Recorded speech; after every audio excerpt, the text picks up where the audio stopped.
Well, good morning and welcome to C3. Happy New Year to all of you, and let's take some time and worship God together.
C3 and guests, and hey, Happy New Year, everybody.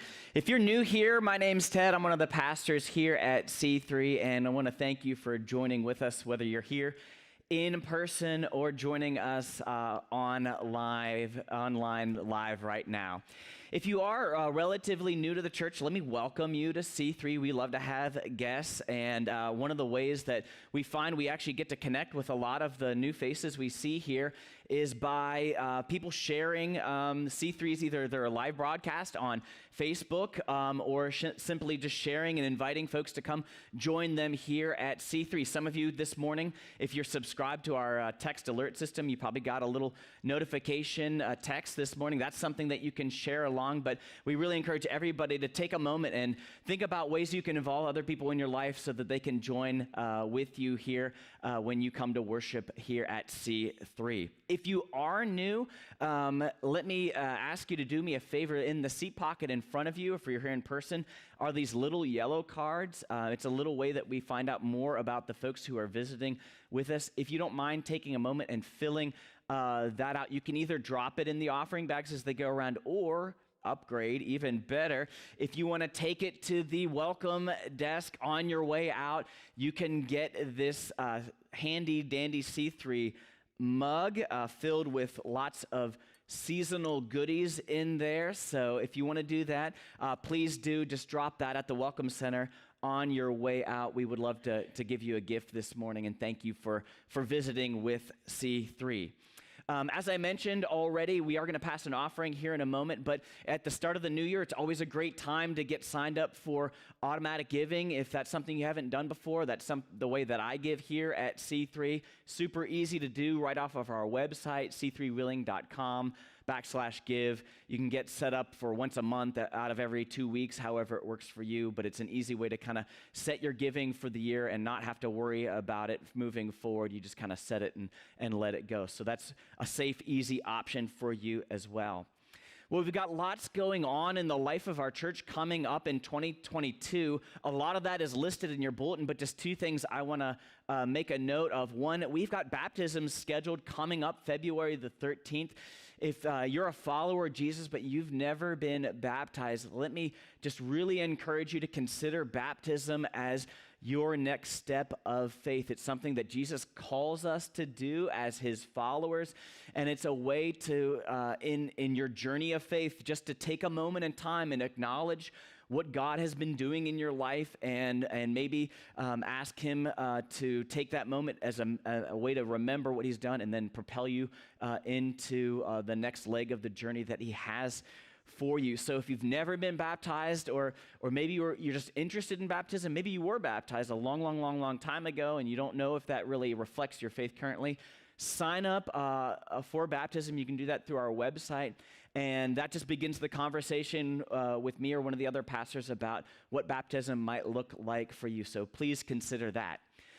Also, coming up on the 30th of this month, we have our very first C3 Connect class. So let me explain that. Many of you know we have our starting point class for folks who are just getting to know C3. But if you've been coming for a while and you just would like to get a little more connected and you're not sure what that looks like, this is the class for you. It's only going to last an hour right after the service, and it's just a way to find out how God has uniquely designed you and what we're offering here at C3, and to see if we can't bring any of those things together. So if you've been coming here for years, but you just want to kind of get a little more involved, or you're just curious of what that looks like, please sign up for this. It's a great way to find out what next steps might look like for you here at C3, and it doesn't obligate you to do anything. It's just an option to find out a little bit more information. Well, like I said, we're going to continue here in worship with a couple more songs as we get ready to begin our new year and our new series today called Renew. So let's just take a moment, pray, ask God to use this time in a way that helps strengthen us and help this new year to be something that really helps us journey forward with him. Would you pray with me?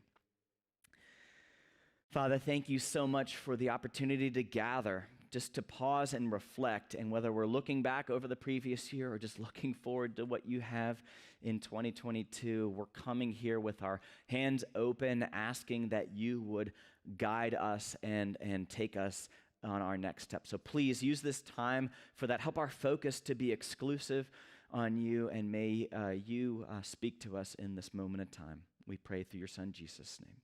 Amen.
never wanted perfect, you just wanted my heart.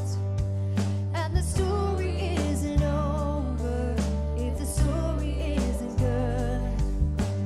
Failure's never final when the Father's in the room. Yeah, failure's never final when the Father's in the room. Ooh, lay your burdens down. Ooh, here in the Father's house, check your shame at the door, 'cause it ain't welcome anymore. Ooh, you're in the Father's house.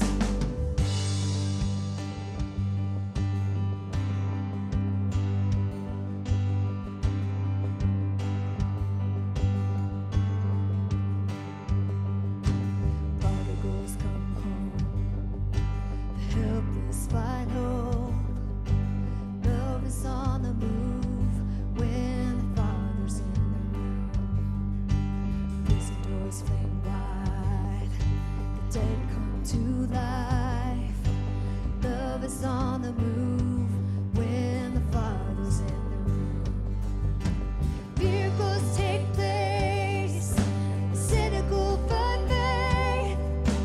Love is breaking through when the Father's in the room.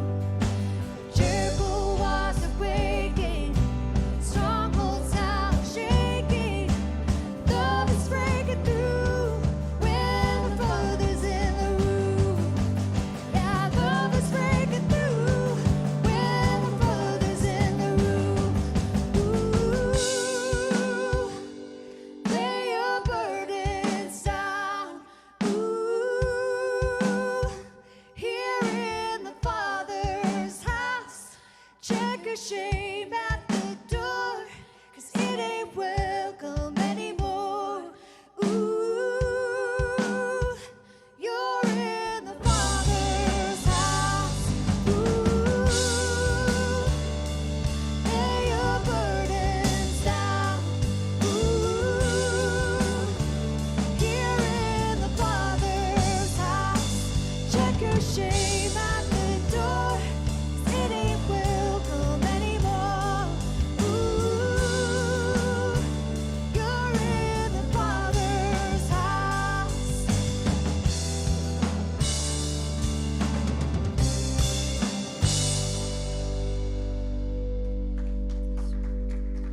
Please have a seat. Lord, we thank you that you're in our midst as we come to worship you with song. Lord, in all that we face, you're with us. I pray, Lord, that we would be able to let go of the things that keep us from moving forward, that you'd allow us to let go of past hurts, allow us to let go of disappointments and failures, Lord, that we would be able to begin fresh and new with you, Lord, that every day is a new day, and we draw upon all that you give us to start each day and to start each year and to start our lives moving forward, Lord. Let it be designed by your hand. And Lord, I pray that as we give these gifts and tithes, Lord, that you would use these for your purposes. Thank you for all that you're doing among us. Thank you that we get to be a part of it. In Jesus' name.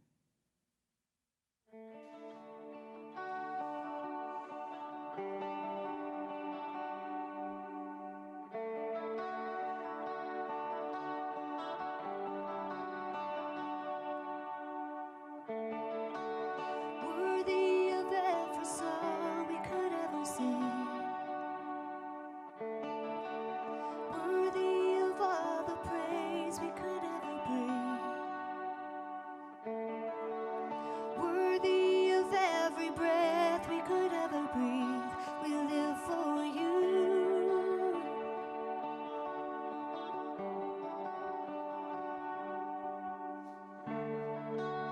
Jesus, the name above every other name. Jesus, the only one who could ever save. Worthy of every breath we could ever breathe. We live for you. We live for you. Holy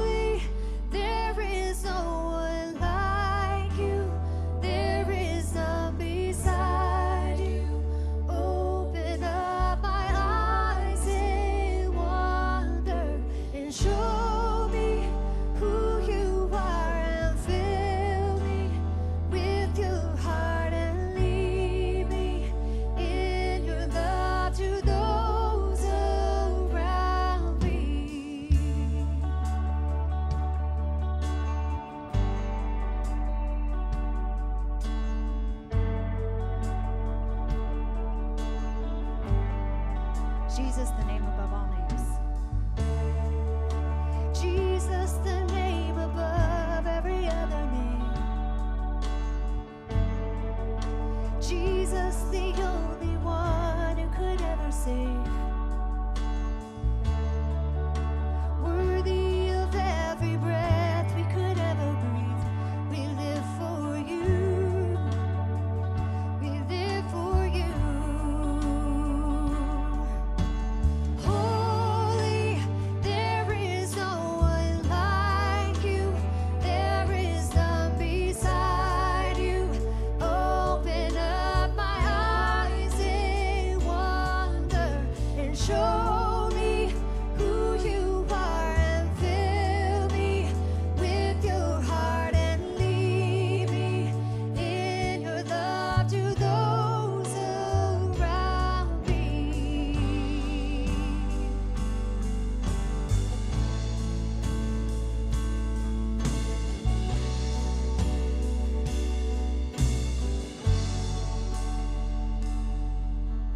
I will build my life upon your love. It is a firm foundation. I will put my trust in you alone, and I will not be shaken. I will build my life upon your love.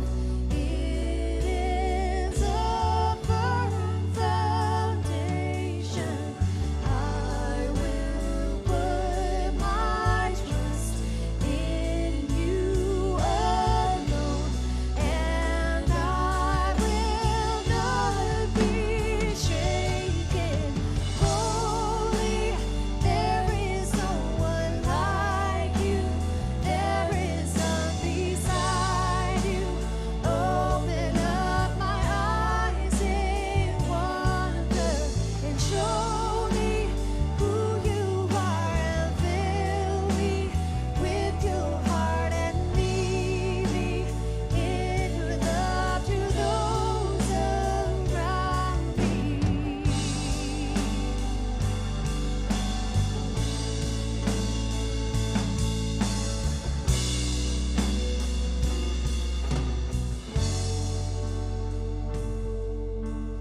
I will build my life upon your love. It is a firm foundation. I will put my trust in you alone, and I will not be shaken.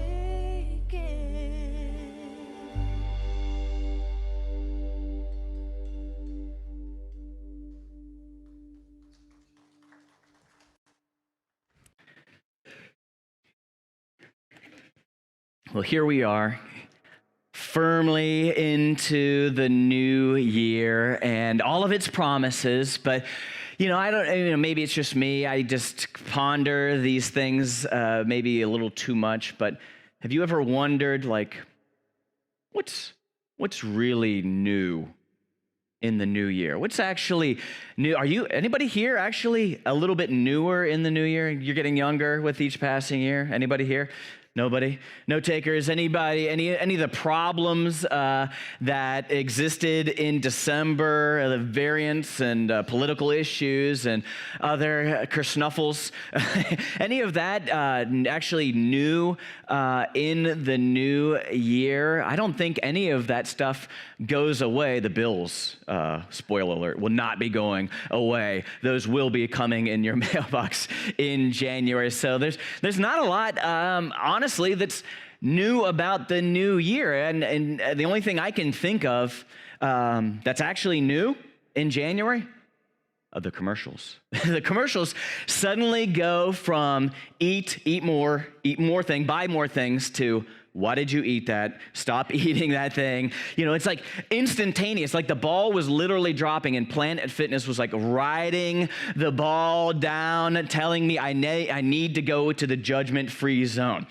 And if it's not Planet Fitness, then Jenny Craig wants to send me meals in my mailbox, and then Noom wants to psychoanalyze my diet. Scary. Like, I don't know if you really want to go there, Noom, but that's about the only new things that I can see coming right at us in the new year at all. And maybe, I think, because we're not really new in the new year, we have a hard time keeping a lot of the resolutions that we tend to make when the calendar flips over. And I'm not against resolutions. I think there is something that God's placed inside each one of us that when we see that calendar day flip, we realize that, time is a gift from God, and it makes us want to focus on what my priorities need to be the person that I desire to be. So I'm not against making changes in our lives, but maybe we need to change the way we think about making those changes. Because I guarantee all of you can answer this question, even if you don't know what's new in the new year. All of you can answer or tell me, what is the one thing that you would like to see different about yourself in this new year? Undoubtedly, all of you are here, and there's at least one thing you're hoping about yourself that you would see different in this coming year. And if that's where you are, we really want to help. We're beginning a new series here throughout the month of January where we are looking at this desire to change. And we're coming at this through the concept of not that any of us are new, but that we do have the opportunity to be renewed. That God is willing to take who we are with all of our baggage and bad habits and hang-ups from 2021 and get at work within each and every one of us to make us into the individual that he desires us to be in this new year. But we're not going to get there by thinking we're going to be brand spanking new on January 1st. We need to understand this concept of renewal. And so this is, I just looked this definition up as a starting point for us to consider, well, what does it mean to be renewed? What is this concept calling us to? And here's some standard definitions.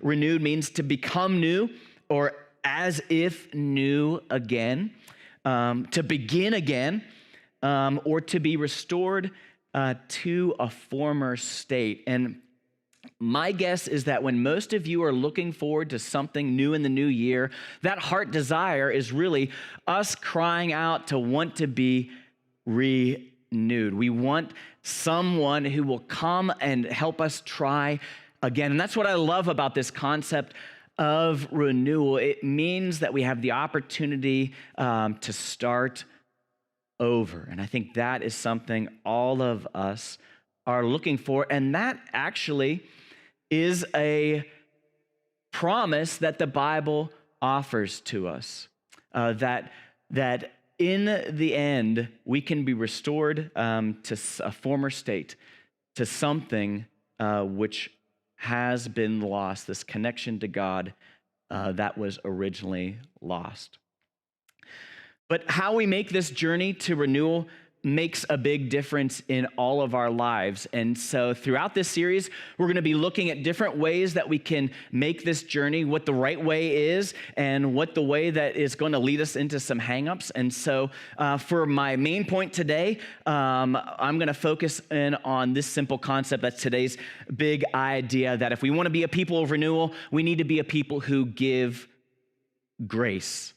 that there's no way any of us can make the changes that we need in our lives unless we're people who are willing to experience grace for ourselves, offer it to ourselves when we make mistakes, and also offer it to other people who we happen to be on this journey of change with. And so if we're going to be a people who can be renewed, we need to be a people who can give grace. Because when it comes to resolutions and other goals that we typically set throughout January, a lot of those don't give grace. A lot of the resolutions that we make are simple, like thou shalt not eat after 7.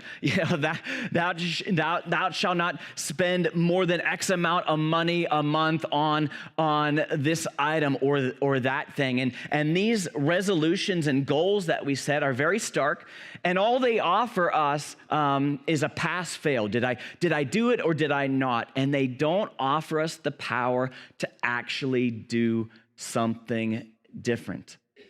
They offer the ability for us to see whether we've made it or failed, but they don't offer us a help to become the different people that we desire to be. And so it's no wonder that so many of us will give up on our resolutions. 3 out of 4 folks who ever make resolutions never make it through the month of January before they give up on what they set out to do, because these things don't help us to change. But by giving grace, we find something much better, something that allows us to not only look at the ways that we don't measure up, but also offers us a vision for who God sees us to be that can extend beyond what we can see and what we can deserve or even imagine. And that's the challenge that grace is willing to offer to us. And it's the story in the whole Bible of renewal. So I want to take about 2 minutes here and just explain how the story of the Bible really is a story of renewal from beginning to end. And then we're going to look at those 2 different ways throughout that story in the Bible that people have sought to get renewed, and why giving grace is the proper path that actually gets us to where we want to go. So if you're not familiar with already, the Bible begins the story of God creating everything and putting the first male and female in this idyllic garden where all of their needs are met and life is working in perfect harmony. And yet in this perfect place, they are given a rule to follow. And during their time there, they begin to doubt that God's there for them, that he has their best intentions in mind. And so they fail to keep this one resolution, if you will. And because they fail to keep that, they lose this privileged place of living in this garden. And so if you think of the Bible in terms of the story that's written, a lot of what the Bible talks about after Adam and Eve lose this perfect place is a story about how do we get back to that former state? How do we get back to that place where we're living where God is and we're experiencing his goodness and his perfection? How can we find our way back home? Is the main point of the Bible. And spoiler alert, if you fast forward to the very end of the Bible, to the book of Revelation, we see at that very last book of the Bible, this garden yet emerging again. And there's the tree of life, and there's the promise of God living with his people, and it's the promise that finally we're going to find our way back home. So the Bible kind of ends, or close to ends, in Revelation 21 with these words of renewal that God speaks. And it says, or John speaks as he's observing what God's doing. And he says, I saw a new heaven and a new earth, for the first heaven and the first earth had passed away. And he who was seated on the throne, that's God, says, Behold, I am making all things new. And so the Bible is a story of renewal. It begins with this perfect place and the loss of it, and then tells the story over and over again through all the biblical characters, Abraham and Moses and David, all the way along about how do we find our way back to that perfect place. And along that journey in the Bible, two main paths are laid out. One that doesn't lead them to this perfect place, and one that does. And in one place in the Bible, those two paths are explained in a very stark and straightforward way. This is John chapter 1, verse 11. And we read this, we saw this in December when we were doing our Advent stuff. But just to repeat it, it says this: the law was given through Moses, but grace and truth came through Jesus Christ. You see, the law was one method of renewal, but one that historically failed. It didn't work in the garden. And if you read through the first part of the Bible where Moses figures prominently as one of the key characters of the story, it doesn't work really for those people as well, because the law of commandments doesn't really help people to change. And I think that's where a lot of our resolutions are. They're just new laws and commandments that we make for our lives, these absolute standards that we think we can stand up and achieve under our own strength and our own power. They're very pull myself up by my own bootstraps. I'm going to do this by my own willpower, and it doesn't cause us to depend very much on God's grace or the gracious people that God has placed in our lives. It feels like it's really all on my shoulders. And so no wonder over 75% of folks who set out to do new things in the new year find that they are unable to do that. And I would say this, that even the 25%, and maybe that's you, maybe you routinely keep resolutions or you've achieved them in the past, I would say that even when we end up achieving these things, somehow they leave us feeling guilty or emptier than when we began, because all they had the power to do was to pass or fail us, to condemn us or to announce us good. But Jesus comes offering something quite different, a path of grace and a true lasting connection to God. And over again in the stories recorded of Jesus, we see him offering this different way that our lives can be changed. And I don't want to take a look at one of those stories of Jesus offering this, giving this path of grace to someone and seeing how that utterly changed their life. Now, this story comes from one of the biographies of Jesus' life, the book of Luke. And when Luke is writing, he's writing in the first century, and so we have to understand some things about what the first century world looked like for Luke and Jesus and the people who would be reading this books, because their desire for renewal was at an all-time high. In the first century, the nation of Israel had been conquered by the Roman Empire. And so they were living under the thumb of this great, enormous political body. And that caused them to desire renewal on all kinds of level. And it wasn't just political renewal. They just weren't only interested in getting rid of the Romans. They were looking for personal renewal as well, because many of them believed that the linchpin to really creating this sense of renewal that God promised in the Bible was if they could perfectly keep his commandments.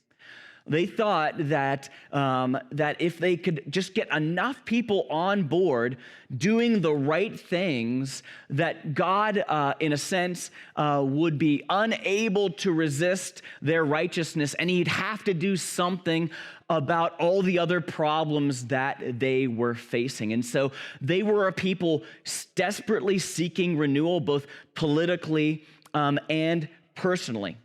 And that desire to see personal renewal factors a great deal in this story, because the central character in this story that I'm about to tell is a man by the name of Zacchaeus.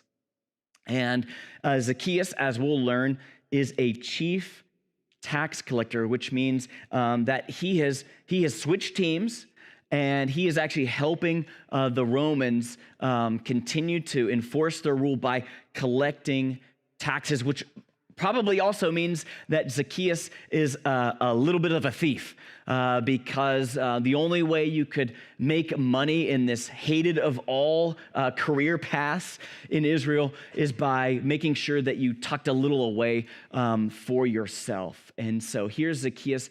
He's not the model in the first century of personal renewal, but Jesus sees something quite differently in him. So with all that backstory, let's see how Jesus gives grace to Zacchaeus. So this comes from Luke chapter 19, and where it reads the following, and this is speaking about Jesus. He entered Jericho and was passing through, and behold, there was a man by the name of Zacchaeus. He was a chief tax collector and rich, so we know what he's doing. And he was seeking to see who Jesus was, but on account of the crowd, he could not, because he was small in stature. So he ran on ahead and climbed up into a sycamore tree to see him, for he was about to pass that way. And when Jesus came to the place, he looked up and said to him, Zacchaeus, you thieving scallywag, the book of Exodus says, thou shalt not steal. No, is that what it says? Oh no, I must have a different version here. That's certainly what Jesus could have said. He could have come up to Zacchaeus and said, Zacchaeus, Exodus 20:15 says, thou shalt not steal. And Zacchaeus, you're a thief. And further, Zacchaeus, Exodus 22:7 says that a thief who's caught must return double what he took. And that would all be true. And that's what the law would have said to Zacchaeus. But Jesus says something quite different in verse 5. He says, Zacchaeus, hurry up. Get down here, because I have to stay with you today. And it's maybe a little hard for us to understand the grace that Jesus is offering him to walk up to the most hated person in town and say, hey, Zach, come on, get down here, Zach. I can think of no better place for me to be right now than with you.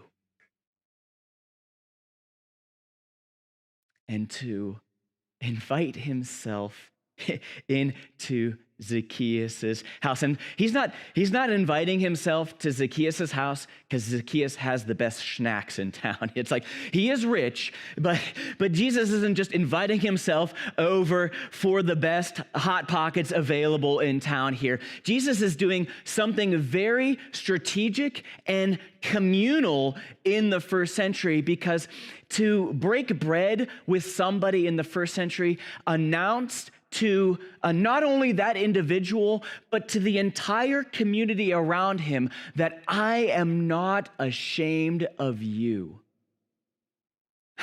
To be in the same house together and to, as they say, fellowship around the table, it meant connection.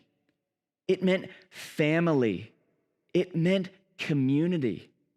It took every self-righteous rule that was hanging over Zacchaeus' head and shattered them through the offer of grace to him.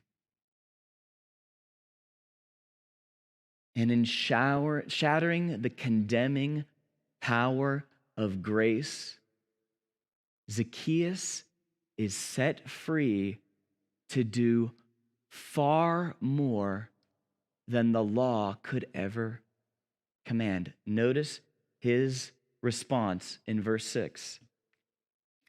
So Zacchaeus hurried and came down and received Jesus joyfully.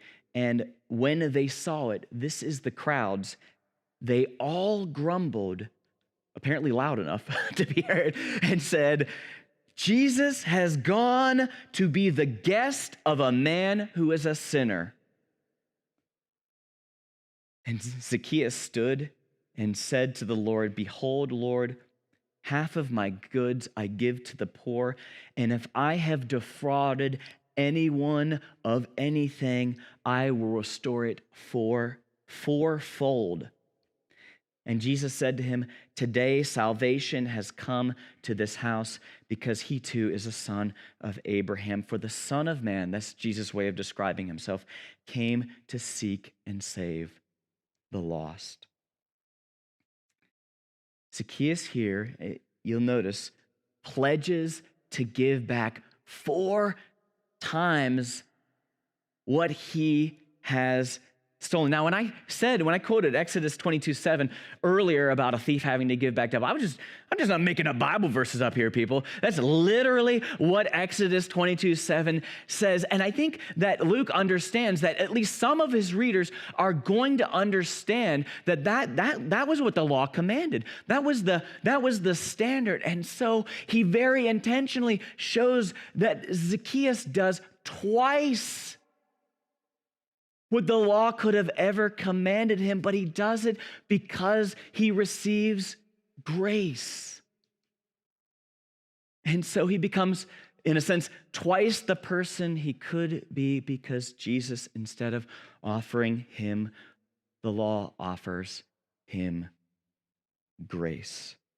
Jesus reached over the rules and offered him salvation. Jesus didn't see him as a sinner, as the crowds did, but someone who was lost and needing renewal, and so Jesus offers him grace. Right? That's our big idea, that we need to, if we're going to be people on this path of renewal, we need to give grace. That on this journey, the law can't get us there. Strict rules and thou shalt nots only have the power to announce guilty or not guilty over our lives. They don't have the power to actually transform us into the kind of people that we desire to be. Only grace can do that. And it's not because grace just glosses over our faults or our sins. I think that's kind of a misconception of what it means to be a people who are truly centered around grace. Now, the story of Zacchaeus is a perfect example of this. Zacchaeus doesn't ignore the wrongdoing that he's done. He doesn't just say, Jesus is in my house and, I don't have to worry about my pastor making any amends for my past. He feels a lot of personal responsibility to make right what he has done wrong. And I think because he's received grace, he doesn't have to fear facing what's really inside of him because he knows that Jesus has got his back the whole way on the journey because Jesus has already offered to him, even before he decided to change, the acknowledgement that he too can be part of the family. That you too can be part of the story of renewal that Jesus is doing. And I know that's what empowers me to change whether it's a disagreement with my spouse or, misunderstanding with my kids that gets too heated and all of a sudden we're saying things that we don't want. It's the acknowledgement that we're still in this together, that nobody's bailing out on each other. It's that foundation that allows us to do the deep work of renewal, because apart from that offer of community through faith, none of us are brave to face what we most fear about ourselves.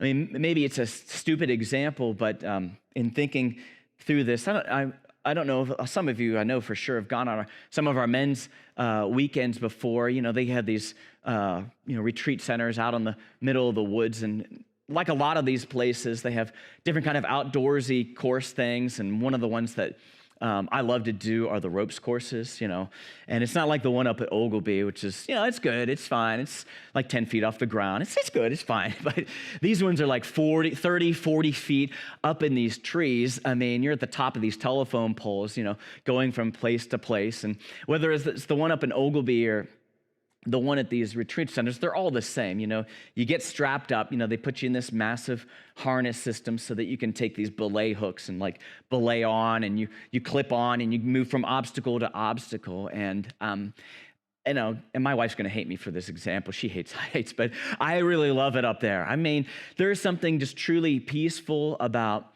being in nature and having a perspective on things kind of from the treetops. Being up there, the last time I did those courses, I actually stayed up to help other people transition between obstacles because I just enjoyed being up there. I didn't even mind looking down so much, but I was strapped in. And I just wonder how comfortable I would have been in that exact same situation if I didn't realize that I was safe, that everything didn't depend on me, that it wasn't up to my own strength, that in a sense, all the consequences had been dealt with by another. And so I had the ability to look at something that was very scary, potentially deadly, but was empowered to do that, if you catch my drift, because I had received grace. And that's exactly what Jesus offers to us. Grace comes into our lives and declares that we're safe, that we're saved. And Jesus says, today salvation has come to Zacchaeus' house. He's not putting him on some kind of waiting list to find out what eternity holds for him. He's announcing that he can know that he is safe today. Because grace is the story of God approaching us to seek and to restore us, and announcing that I have loved you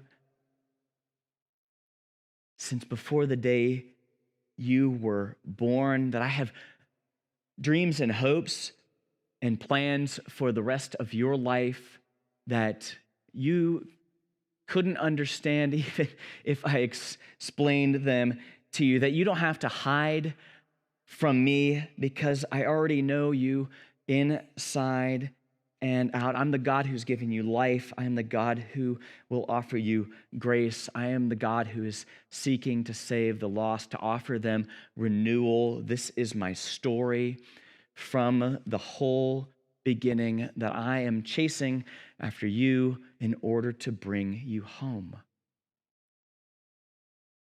to that place of peace and rest and perfection that all of us desire. We desire it at the beginning of every year, wanting to become what we're truly not, but that is only the foretaste of what ultimately God has for each and every one of us. That's the story of renewal that Jesus offers here in this passage. And it causes quite an uproar. right? The crowds who see Jesus getting the rich guy's schnacks, they all grumble, right? They all grumble about Jesus going off to this sinner.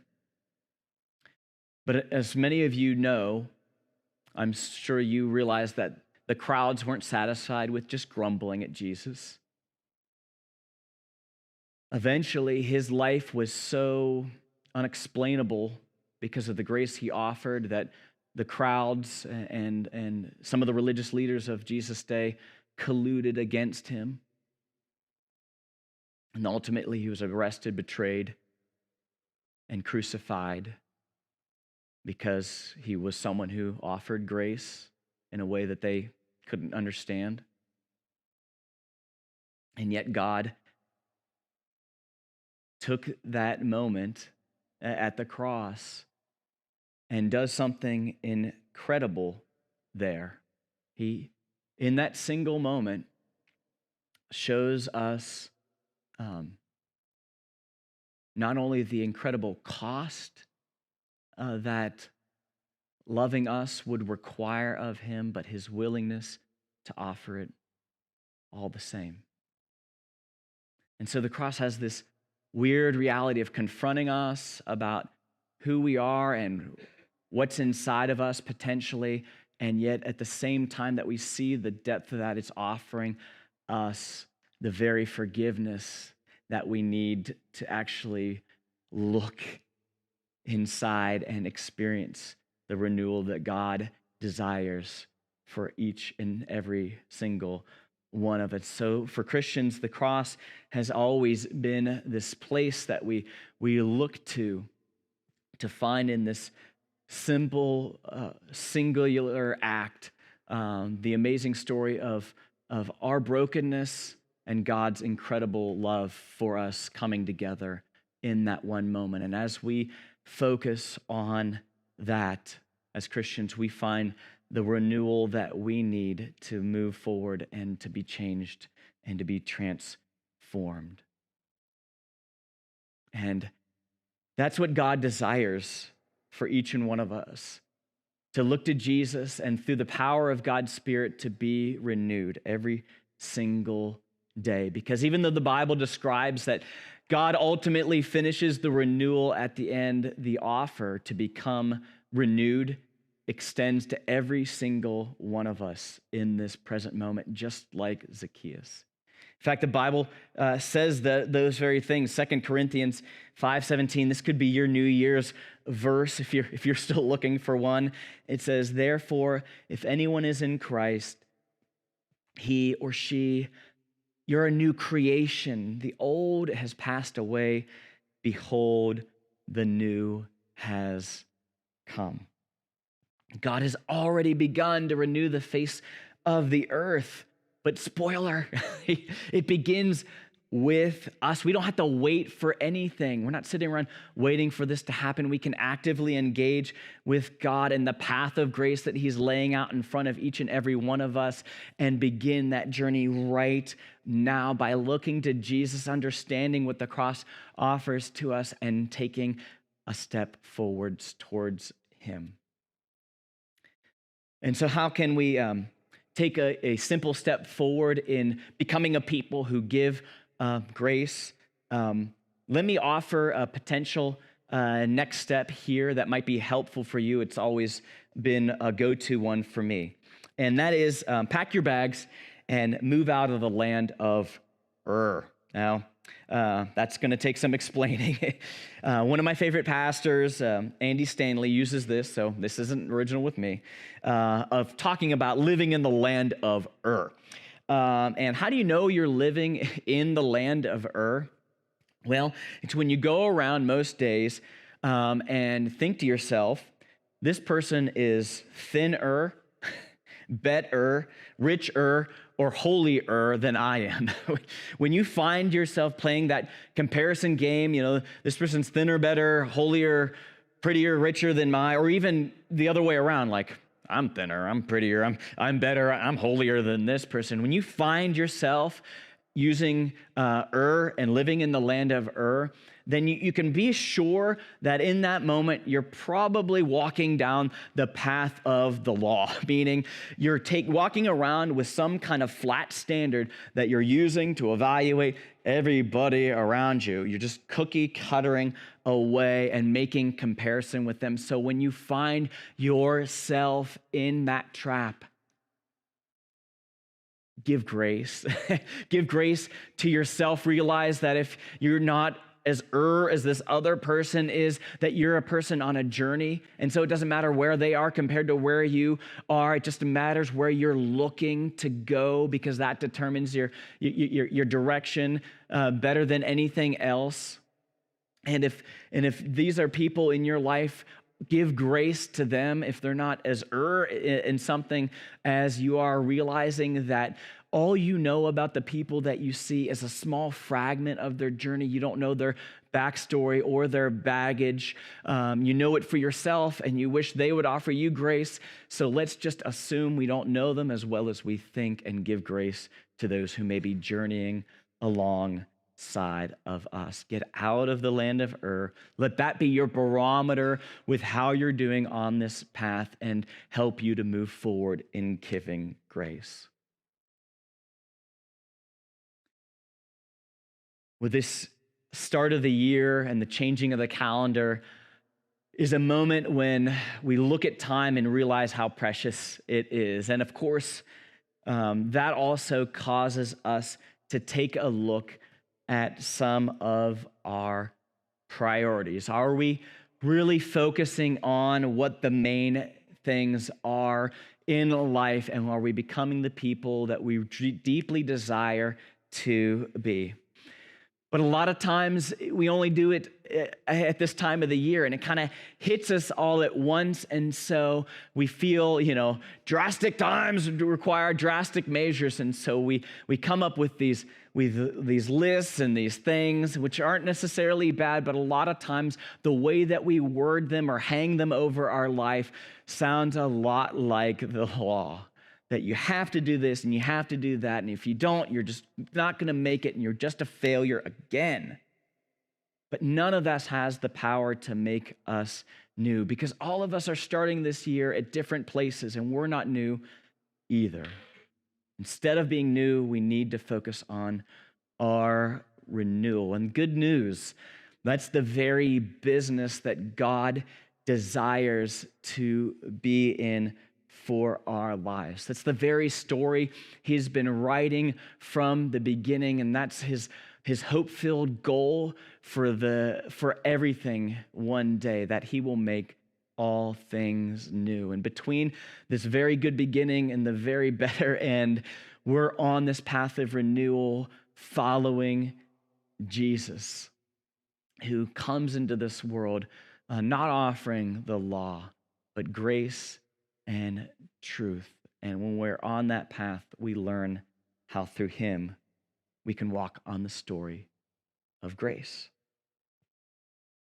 And one of the ways that Jesus offers for us to remind ourselves that we live on this path where we're giving grace is through communion. When you entered into the worship center today, hopefully you received one of these tiny little communion packs. If you didn't, no problem. I'm going to invite the music team to come forward, so they will totally block you if you need to sneak into the back. Now is your time. Because communion is set up as a reminder on the journey of grace, that it's through the cross that as Christians, we find our renewal. Jesus set it up that way as the crowds and the religious leaders were plotting to crucify him on the very next day. Jesus took a simple meal of bread and wine and caused it to be a remembering, a place of remembrance, so that those who were following him would always come back to what he gave to them graciously in order to keep them on the right path. And so we'll celebrate communion together. Here at C3, we offer, we do open communion. So even if you're not a member of C3, but you're a follower of Jesus, you're welcome to partake with us. And if you receive this packet, just to give you a heads up, there's 2 layers here. The ultra thin kind of saran wrap layer on the top. So you're going to want to pull that back and just get the littlest bit off. And that'll allow you to slide out this wafer. And so when you're there, let me explain what Jesus did with the bread. As they were sharing it together as a common meal, Jesus took up the bread and blessed it and broke it and said, "Take and eat, all of you. This is my body."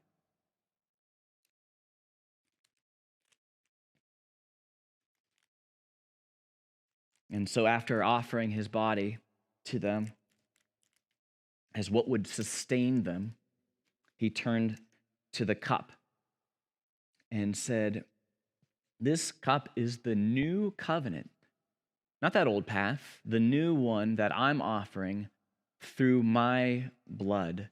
As often as you drink this, do it in remembrance of me.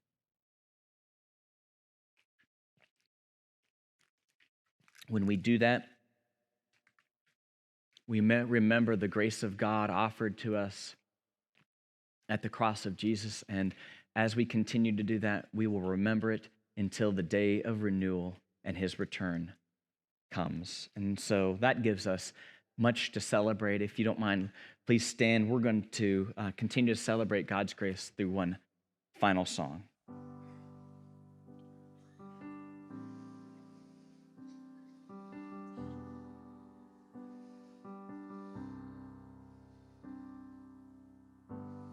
I've carried a burden for too long on my own. I wasn't created to bear it alone. I hear your invitation to let it all go. I see it now, I'm laying it down, and I know that I need you. I run to the Father, I fall into grace.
Again can be one of those hang up words. We enter the new year and we're like, I can't believe I messed up again. I can't believe I'm here again. I can't believe I'm having to apologize for this again. But renewal, the whole concept of this series is to let you know that again's okay. That if you need to come and receive prayer again or start over again or begin again, that's all of our stories that God is writing. None of us have had all figured it out. And so you can come again. And so if you need prayer for anything today, I invite you to come again, to come down forward front if you're comfortable with that and receive prayer from one of the members of our prayer team. If you're interested in how this path of renewal begins for you, or begins again, I'll be down front afterward. I would love to talk to you about that. It's a journey I'm familiar with and have had to restart again a couple times, so I certainly can understand where you might be coming from today.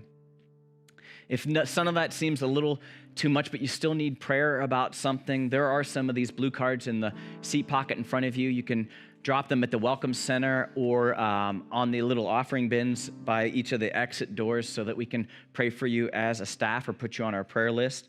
And then if you haven't had a chance to turn in your yellow card, you can do that and collect your souvenir mug at the Welcome Center on the way out. Lots of ways that we want to connect with you in the new year. If you don't know how to do that, I'll remind you, sign up for C3 Connect. It's the first time we've done this class, but if you feel like you need to get connected a little bit more, please feel free to come and do that. Lots of events coming up in January. We have a men's event called the Red Zone. If you're interested in that, one of the members of our prayer team, Rick Zambito, he'll be down here after the service. He could explain that to you guys. If you're interested in kind of connecting with some other guys in the new year, come and talk with Rick. He can explain it. God's really laid it on his heart, and I think it's going to be a good event. Well, as you go, don't simply leave. You're not leaving the place where God is doing his work. You're entering the place where he wants to do his work out in the real world as you go out on your mission field and connect with others and show them his good grace on your journey. So go out there and continue to live out this journey of renewal, and we'll see you next time.